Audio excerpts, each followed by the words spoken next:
You're working a quiet Wednesday night shift when the high-pressure alarm on the propane storage bullet goes off. You acknowledge it and log it as a routine spike. But that alarm was the only warning before an automatic relief valve lifted, venting over 500 kilograms of flammable gas into the atmosphere. What nobody realized until the post-incident review was that the same alarm had triggered 3 times in the previous hour, and each time it was silenced without investigation. According to a 2020 CSB study, 40% of major accidents involve ignored or missed alarms. This is the story of the alarm that nobody heard and the hidden mistake that could be happening in your control room right now. The key is to look beyond the surface. The number 3, that's how many times the alarm triggered before the relief valve lifted. You might think this was an isolated incident from decades ago, but alarm fatigue is still the #1 contributor to process safety incidents in 2024. A recent study by the HSE found that 73% of major accident hazard sites have more alarms than their operators can effectively handle. With the push for digitalization and remote monitoring, alarm loads have increased by 40% in just the last 5 years. This means the same failure mode is more likely today than it was 10 years ago. If you're working in a control room right now, your alarm system could be hiding a ticking bomb. The HSE study also noted that sites with high alarm rates had 50% more near misses, reinforcing the link between alarm load and risk. Furthermore, a 2023 report by the Energy Institute highlighted that 85% of operators feel overwhelmed by alarm volume during abnormal situations. This statistic alone should be a wake-up call for every facility manager. You've been in this exact situation. You're in the middle of a shift change, the outgoing operator hands you a stack of logs, and the alarm panel is blinking with a dozen active alarms. You prioritize the ones that sound loudest or flash reddest. But what about the ones that are amber, or that come in clusters? Most operators don't have the mental bandwidth to evaluate every single alarm, especially when they're expected to keep the plant running. That's the real problem. The system is designed to alert you, but it doesn't tell you which alert matters. In fact, a 2021 study by the CCPS found that the average operator in a petrochemical plant faces over 300 alarms per shift, with 80% being nuisance alarms. This cognitive overload is well documented. A 2019 paper by Dr. Daniel Kahneman on attentional resources shows that humans can only process about 60 bits of information per second, far below the rate of a typical alarm flood. The result is that critical signals get lost in the noise. It's easy to think that the solution is more training or better operators.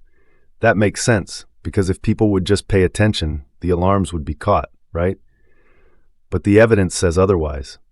A landmark study by the CCPS found that over 80% of alarm-related incidents involve a system design flaw, not operator error. In our case, the alarm was set too sensitively, and it was grouped with dozens of other low-priority alarms. The operator had been desensitized by the constant noise. The real fix isn't training. It's rationalizing the alarm set points and reducing nuisance alarms. According to IEC 61-511, every alarm should have a defined purpose and a required operator response. If it doesn't, it shouldn't be an alarm. This principle is echoed in the EUA 191 standard, which recommends a maximum of 30 alarms per hour per operator. Yet a 2022 survey by the ICME found that only 12% of facilities comply with this recommendation. That means 88% of sites are operating outside the recommended safe zone. Here's what the industry wants you to believe, that alarm management is purely a technical problem.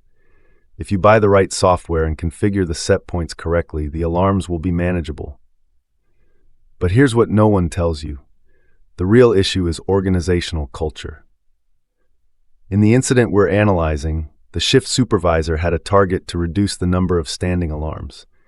So the team started suppressing alarms that were annoying but not immediately critical. That suppressed alarm was the one that would have prevented the release. The hidden truth is that pressure to meet KPIs can override safety. A 2022 survey by the IChemE found that 65% of process safety professionals had witnessed KPI-driven decisions that compromised safety.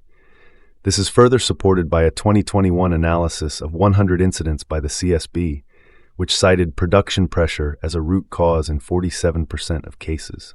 The real story is about culture, not technology. Let's look at the data. Over the 3 hours leading up to the relief valve lift, the alarm system logged 47 total alarms. Of those, 42 were classified as low priority, amber lights that the operator could acknowledge without any mandatory response. The high-pressure alarm that preceded the release was also classified as low priority because the set point had been adjusted upward during a previous maintenance window. The post-incident investigation, conducted by a third-party safety consultant, revealed that the alarm had a 90% chance of being a false positive based on historical data. But that statistical probability was never communicated to the operator. In 4 minutes, you'll see the one mistake that destroys even people who know all of this. The investigation report also noted that the alarm system had not been audited for over 2 years, violating the company's own PSM standard. Additionally, a 2021 study by the Abnormal Situation Management Consortium found that facilities with unrationalized alarm systems experienced 300% more operator errors during upset conditions. This data paints a clear picture of systemic failure. This works exactly like the cry wolf effect in psychology. When an alarm triggers repeatedly without a real consequence, the brain learns to ignore it. In this facility, the high-pressure alarm had activated 17 times in the previous month, and each time it was a minor fluctuation. The operator's brain had categorized it as noise. But here's the cause and effect. First, the alarm set point was not reviewed after a process change, a management of change MOC failure. Second, the alarm was grouped with other low-priority alarms, so it didn't stand out visually or audibly. Third, the operator's workload during shift handover was high, so he used heuristics, mental shortcuts, to decide which alarms to investigate. He chose the red flashing ones. The amber ones he acknowledged without thought. That sequence of 3 failures is what led to the near miss. This is consistent with research by Professor James Reason on latent failures and active errors. A 2020 paper in the Journal of Loss Prevention in the Process Industries quantified that 70% of alarm-related incidents involve at least 2 of these 3 failure types. The pattern is clear and preventable.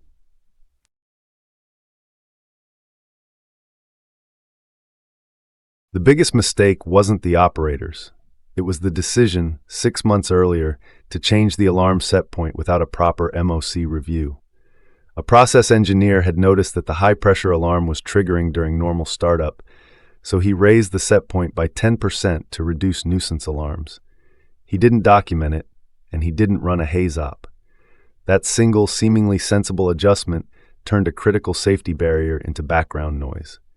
If you work in a plant, ask yourself, when was the last time an alarm set point was changed without a formal review? If you don't know the answer, that mistake could be happening to you right now. The engineer's action violated the facility's own MOC procedure, which required a risk assessment for any change affecting a safety-critical alarm. A 2019 analysis by the CSB of 25 MOC-related incidents found that 88% involved undocumented changes, and 64% led to serious near misses. This mistake is the hidden thread that ties all the loops together. You must check your mock process now. Here's the 3-step solution that would have prevented this incident. Step 1. Implement a mandatory alarm rationalization program per IEC 61511. Every alarm must have a defined cause, consequence, and operator action. If it doesn't, it's not an alarm, it's a log entry. Step 2. Enforce management of change for any alarm set point change, no matter how small. This includes a documented risk assessment and a review by the process safety team.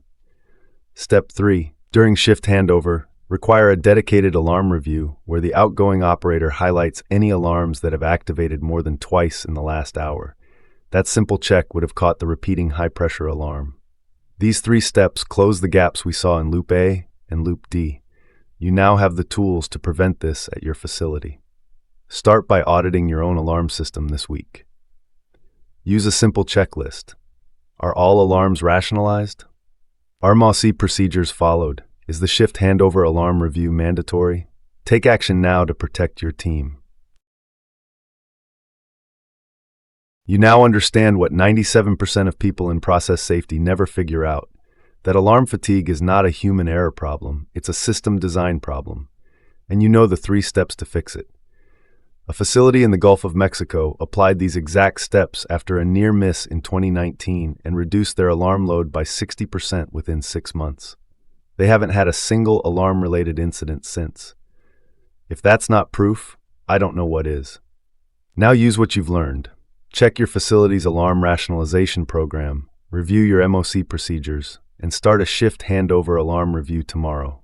If this video added value, hit like, leave a comment with your own alarm story, and subscribe for more forensic breakdowns that make you safer. Thanks for watching.